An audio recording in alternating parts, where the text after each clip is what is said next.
आज देखने का अवकाश नहीं मिला, 12 वर्ष तक दर्पण ही नहीं देखा दशरथ जी ने। आज भगवत लीला है, आज दर्पण देखा तो दर्पण में क्या देखा कि कान के पास के कुछ बाल अधिक श्वेत हो रहे हैं। जन्म के समय क्या था? पूरे बाल काले थे। श्रवण समीप भयउ शीत के मनहु जरठ जठरपन हस उपदे। वहां एक वचन है, एक बाल, और यहाँ ज्यादा कुछ बाल दिखाई पड़े। अरे वृद्धावस्था आ गई, तो अब तो राम जी को युवराज पद पर अभिषिक्त कर देना चाहिए।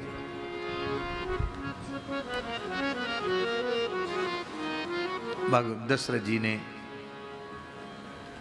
श्री रघुनाथ जी को युवराज पद पर अभिषिक्त करने का विचार किया। एक आपातकालीन बैठक बुलाई, सभा बुलाई। इसमें सभी वर्ग के लोग थे, समाज का कोई वर्ग अवशिष्ट नहीं था। और दशरथ जी ने भूमिका बना करके कहा कि 60,000 वर्ष मुझे इसी छत्र के नीचे बैठे बैठे व्यतीत हो गए। आप सबकी राय हो, आप सबका अभिमत हो, तो अब श्री राम जी को हम पुष्य नक्षत्र में, कल ही पुष्य नक्षत्र है, हम पुष्य नक्षत्र में राम जी को राजाधिराज पद पर, युवराज पद पर अभिषिक्त करना चाहते हैं। महाराज जी, वाल्मीकि में तो लिखा है जैसे मेघ की गर्जना सुन के मयूर जय हो कहने लग जाते हैं और नाचने लग जाते हैं। अयोध्यावासी सब मयूर हो गए, सब नाचने लगे, पूरी सभा नाचने लगी। महाराज, आप लाख करोड़ वर्ष तक जीवित रहें, आपके मुंह में घी शक्कर, आपके मुंह में रबड़ी मलाई, आपके मुंह में रसगुल्ला। कितना बढ़िया बात, कितनी अच्छी मीठी बात आपने कही। दशरथ जी चतुर खिलाड़ी हैं भैया जी। उन्होंने पैतरा बदला, बोले इसका मतलब आप सब मेरे शासन काल में संतुष्ट नहीं रहे हैं? हमारे राज्य शासन में जरूर कहीं न कहीं कोई कमी कसर रही है, इसलिए आप हमको हटाकर और मेरे ज्येष्ठ पुत्र को अभिषिक्त करना चाहते हैं। देखो, अयोध्या के नरेशों ने अपनी प्रजा को सत्य बोलने का बल दिया है, निर्भीकता दी है कि निर्भय होकर तुम सत्य का प्रकाशन कर सकते हो। जैसे ही दशरथ जी ने कहा, सबके सब उदास हो गए। अरे बोले, ये तो गद्दी नहीं छोड़ेंगे। मन ही मन बोले, ये तो बैठे ही रहेंगे इसी पर। ऐसे ही हमारा मन ले रहे थे, हैं? हमारा मन ले रहे थे, इसलिए ऐसी बात बोले। दशरथ जी ने कहा, आप सब एकदम शांत हो गए। बोले महाराज क्या करें, आपने बातें ही ऐसी कह दी। आपके शासन काल में हम असंतुष्ट हैं, ये तो स्वप्न में भी संभव नहीं है। महाराज, आपने पुत्र से अधिक प्रेम देकर हम सबका पालन पोषण किया है। आप जैसा न्यायवादी, आप जैसा धर्म धुरंधर कौन होगा? आपके जैसे तो आप हैं। पर सरकार, आप बुरा मत मानना, आप नहीं, सूर्यवंश की परंपरा जब से चली है तब से आप तक राम जी के जैसे तो राम जी हैं, राम जी के जैसा न भूतो न भविष्यति। युवराज में, श्री रघुनाथ में जो दिव्य गुण हैं, उन गुणों की समता इस ब्रह्मांड में कोई कर ही नहीं सकता। अब तो दशरथ जी का रोम रोम खिल गया। बोले हमें तो पता नहीं, हम तो लगते कि ऐसे ही हैं, कोई काम हम तो कुछ जानते ही नहीं, बहुत भोले हैं।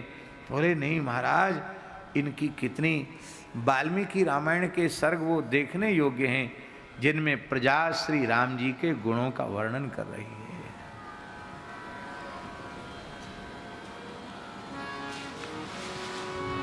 एक श्लोक सुना दें वाल्मीकि का। उत्सवेषु च सर्वेषु पितेव परितुष्यति व्यसनेषु च सर्वेषु वृषं भवति दुःखितः।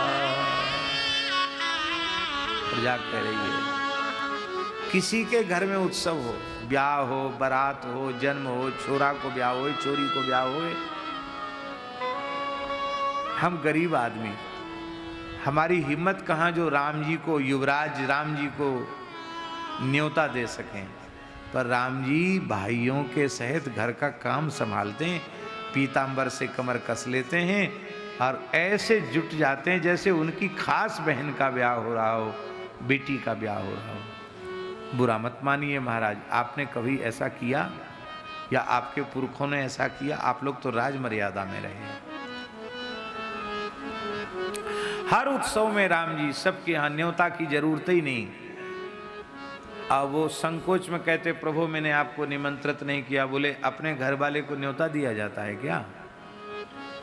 आपको हमने अपने घर से, हमको आपने अपने घर से पृथक समझ रखा है क्या? क्या हम आपके अपने घर के नहीं हैं? क्या ये मेरी बहन नहीं है? आहा,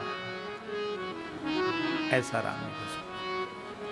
किसी के ऊपर कोई कष्ट आ जाए, विपत्ति आ जाए, तो सबसे पहले आंसू पूछने आपके लाल जी पहुंचते हैं।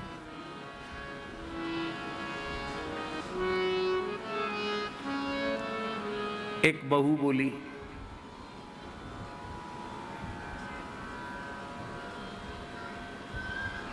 चलो सुनाई देते हैं। एक बहू बोली अपनी सासू माँ से, सासू जी से, कि आपकी अनुमति हो तो मैं सरयू जी चली जाऊं और वहाँ स्नान भी कराऊंगी, वहाँ से देवाराधन के लिए मांझ करके छान करके सरयू जी का जल भी ले आऊंगी। सासू माँ ने कहा चली तो जाओ, पर ये बहुत बेशकीमती चुनरी है, क्या यहीं उतार के धर जाओ, पुरानी सी ओढ़े जाओ, क्योंकि सावन को महीना है, मेघमाला छाए रही है और सबरी बिगड़ जाएगी। क्योंकि उस जमाने में स्वर्ण के नक्काशी और जवाहरात का काम होता था, ओढ़नियाँ बड़ी कीमती होती थी। अभी भी 250-250, 300 वर्ष पुरानी पोशाकें रखी हैं प्राचीन स्थानों में। वो देखने में ऐसी लगती हैं कि अरे आज की बनी हुई, आज कहाँ उतनी कलाकारी। अब तो सब चीज नकली है, जड़ी का काम सब नकली का काम है। उसमें नकली काम नहीं था, सब काम असली का था। तटीय स्थान में 300 वर्ष पुरानी तक पोशाक रखी है जिनमें जड़ी का काम है। ओरछा में राम राजा सरकार की एक पुरानी पोशाक की कीमत आंकी गई थी, क्योंकि सब लिखा पढ़ी में होना था। तो जाने कितने करोड़ की पोशाक रघुनाथ जी की कीमत आंकी गई थी। इतने बेश कीमती हीरे उसमें लगे थे पोशाक में, सब सोने की नक्काशी, मखमल के ऊपर सोने की नक्काशी, उसमें हीरे जवाहरात का काम। तो बहू सास ने कहा, ये नई ओढ़ के मत जा, धर दे पेटी में, पुरानी सी उड़ के जा। लेकिन वो थोड़ी युवावस्था का जोर समझ लो, यही समझ लो, नई नवेली ही ना। नहीं माँ जी, यही ओढ़ के जाऊंगी तो अच्छी लगूंगी। देख बिगाड़ के आई तो देख ले, सास तो सास। कहते बहू की सांस रोक दे वही सास। भैया ऐसा मत करना। बधू लड़किनी पर घर आई, राखी नैन पुतरी की नाई। ये आदर्श ठीक है। बहू की सांस रोक दे ऐसी सास अच्छी नहीं है। बहू की सांस रोक देगी और सास बहू सास की सांस रोक देगी, उस बहू को भी ऐसी बहू मिलेगी जो उसकी सांस रोक देगी। इसलिए भैया अच्छा व्यवहार करोगे तो आगे की पीढ़ी भी बहुत अच्छी आएगी। बहू नहीं मानी, चली गई। और वहाँ श्री रघुनाथ जी सरयू जी के तट पर अपना मध्याह्नकालीन कृत्य कर रहे थे, आह्निक मध्याह्न कर रहे थे। और उसी समय उमड़ घुमड़ करके घटा आई। गड़गड़ गड़गड़ बादल गरजने लगे, बिजली तड़कने लगी। अब वो नई नवेली बहू सास को समझती कि सास तो छड़ी लेके खड़ी रहेगी, कहेगी मैंने पहले मने करी कि यह चुनरी है मत उड़ के जा, लेकिन मानी नहीं तू। तो उसने आर्त भाव से रघुनाथ जी को पुकारा, हे दशरथ नंदन, अब आपकी इस भाभी की लाज आपके हाथ में है। बोलो भक्तवत्सल भगवान की जय। तो सरकार ने तुरंत हनुमान जी का स्मरण किया। आप लोग कहें वहां हनुमान जी कहां से आए? पूज्य बक्सर वाले महाराज जी से पूछो। मैं तो बंदर लूंगा लंबी पूंछ वाला, कौशल्या जी के लाला मचल पड़े। मैं तो बंदर लूंगा लंबी पूंछ वाला, कौशल्या जी के लाला मचल पड़े। बाल लीला में हनुमान जी, और जब बाल लीला में हनुमान जी हैं तो इस लीला में हनुमान जी क्यों नहीं? हनुमान जी तो सरकार के नित्य पार्षद हैं। ये प्रकट लीला में भले ही किष्किंधा में मिलें, लेकिन हनुमान जी तो नित्य लीला में हैं, नित्य परिकर हैं, नित्य लीला में हैं। तो रघुनाथ जी ने तुरंत हनुमान जी का स्मरण किया। हनुमान जी प्रकट, बोले कहो सरकार आज्ञा। बोले हमारा छत्र ले जाओ, इस बहू को छत्र लगाकर इसके घर तक पहुंचा के आओ, जिसमें इसकी चुनरी भीजे नहीं और सास की डांट डपट से ये बच जाए।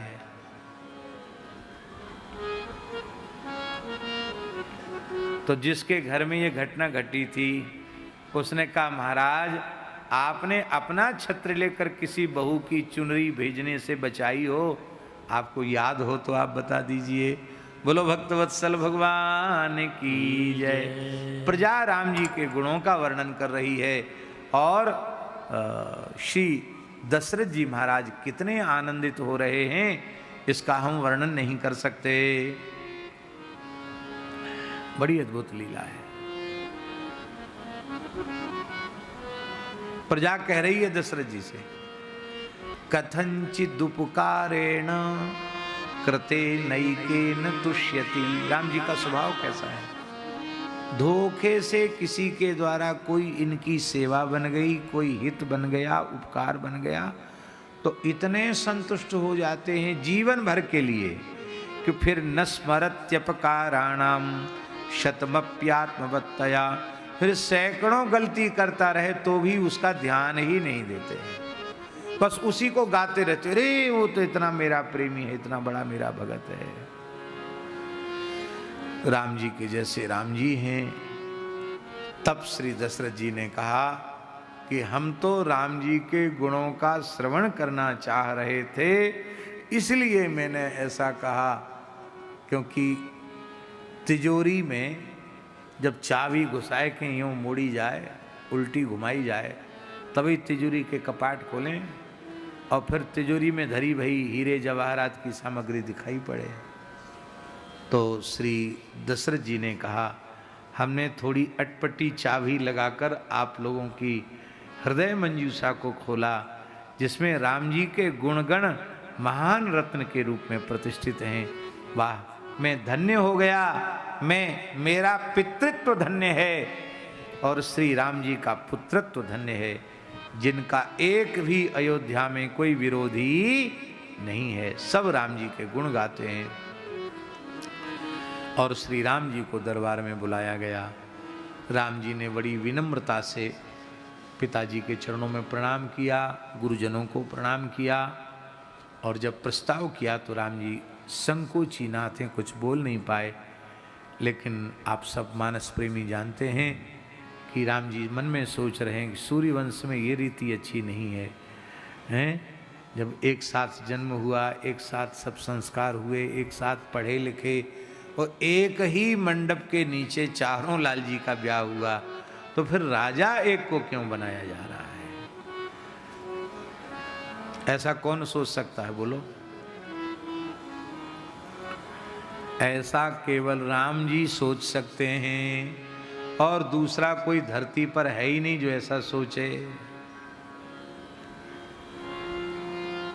ये तो अयोध्या राज्य की बात है। वर्तमान समय में जिन लोगों ने भगवत प्राप्ति के लिए घर छोड़ा है, परिवार संसार छोड़ा, सब कुछ छोड़ दिया, राम जी के हो गए, लंगोटी लगा ली, वो भी दुर्भाग्य से कई बार महंती के लिए और पद के लिए लड़ते भिड़ते कोर्ट कचहरी तक जाते हुए दिखाई पड़ जाते हैं। उनसे पूछो कि क्या इसलिए घर छोड़ा था, क्या इसलिए लंगोटी लगाई थी? फिर गुरुजी पधार जाते हैं कहीं बिना किसी को कुछ दिए, तो फिर गुरु भाइयों में लट्ठ बजते हैं, तू महंत, फिर कोई नकली असली वसीयत आ जाती है। कैसे कैसे तांडव नहीं हो रहे हैं, कैसे कैसे प्रपंच हो रहे हैं।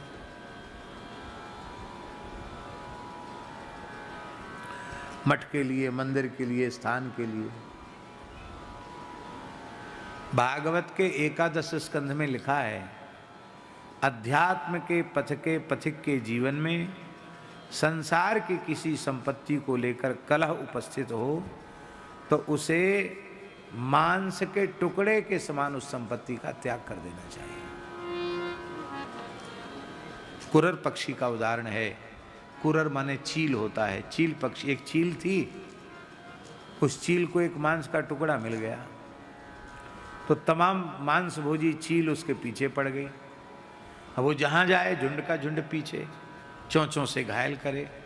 उसने सोचा मेरी तो जान ले लेंगे ये लोग, मैं खा भी नहीं पाऊंगी, उड़ती रहूंगी। तो उसने क्या किया, उस चोंच से मांस के टुकड़े को गिरा दिया, और जब गिरा दिया तो जितनी भीड़ पीछे चल रही थी टुकड़े पर झगड़ पड़ी, टूट पड़ी, और वो आराम से वृक्ष की डाली पर बैठकर शांति की श्वास लेने लगी। दत्तात्रेय भगवान उसी पेड़ के नीचे विश्राम कर रहे थे। सारी घटना उन्होंने अपनी आंखों से देखी। बोले गुरवे नमः। इस चील में हमें गुरु तत्व का दर्शन हो गया। ओ गुरुजी, आपने बहुत अच्छी शिक्षा दे दी। भजन करने वाले को कोई इस तरह का प्रपंच आवे तो हाथ जोड़ ले। अपनी बात कहना अपराध है, नहीं कहनी चाहिए, लेकिन पूज्य सदगुरुदेव भगवान श्री पहाड़ी बाबा महाराज ने दास को सेवा सौंपी खाक चौकी, और फिर कुछ परिस्थिति ऐसी बनी कि हमको वहां से आना पड़ा। तो साधु समाज के ही कुछ बड़े महापुरुषों ने, जो हित चिंतक के रूप में ही थे, जो इतना प्रेम करें, वो हित चिंतक ही तो माने जाएंगे कि नहीं। उन्होंने सलाह दी कि आपका बैंक में नाम सब जगह, पूरा पावर आपके नाम लिख चुके हैं महाराज जी, तो आपके पास इतने प्रमाण हैं कि आपको कोई हटा नहीं सकता है। आप हटना मत, स्थान नष्ट हो जाएगा। तब क्या करें? बोले अनापत्ति कर दो। क्या कहते हैं उसको, वकील साहब जानते हो, कोर्ट में कुछ कागज होता है, ऐसा कुछ कर दो।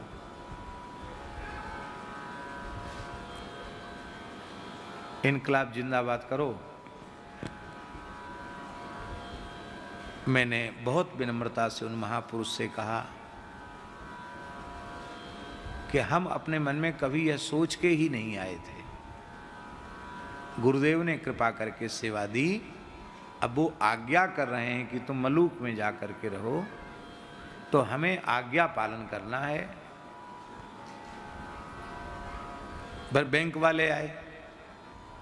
बैंक वालों ने कहा अभी कुछ नहीं बिगड़ा है, आप एक क्या कहते हैं उसको बैंक में, आइदर और सर्वाइवर, माने कोई भी उठावे कोई भी रखे।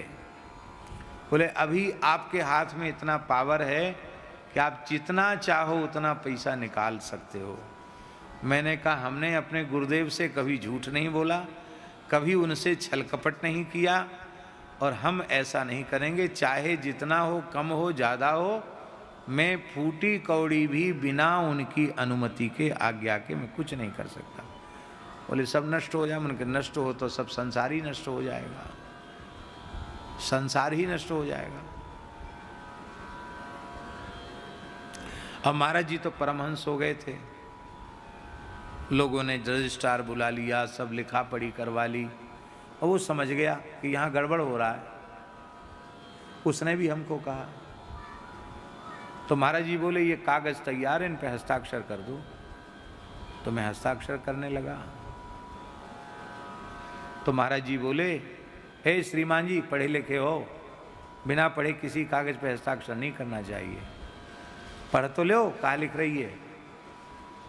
हमने कहा महाराज जी आपने प्रथम आज्ञा हस्ताक्षर करने की दी है, हमको पढ़ने की भी आवश्यकता नहीं कि आपने क्या लिखा लिया, हम हस्ताक्षर कर देते हैं। बस प्रार्थना ये है कि आप सदा इस बालक पर कृपा करुणा बना के रखें।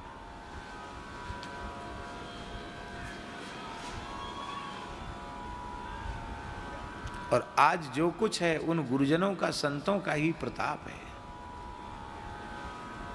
हम उस मठ मंदिर के लिए और महंती के लिए झगड़ने लग जाते तो सूर श्याम गोष्ठ में बैठकर ठाकुर जी के चरित्र का सुख नहीं ले सकते थे, फिर तो खोपड़ी ही दूसरी प्रकार की हो जाती है।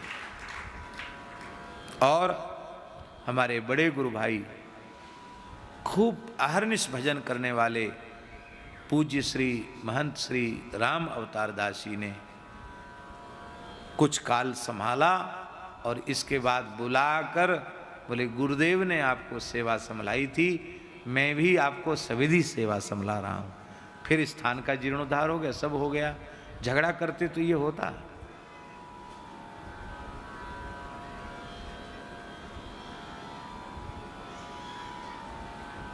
पर हम लोग जब परिस्थिति आती है तो फिर अपना विवेक, अपना वैराग्य फिर काम नहीं देता है। मेरी बहुत विनम्र प्रार्थना है, यह मानव जन्म हरि गुरु संतों की सेवा के लिए मिला है, गौ और ब्राह्मणों की सेवा के लिए मिला है।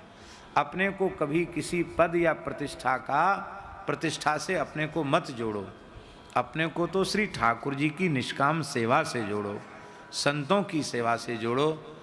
और जिनके नाम पक्की लिखा पढ़ी होती वो मरते नहीं हैं क्या? लिखा पढ़ी तो धरी की धीरे मरवे वारो मर गए हो।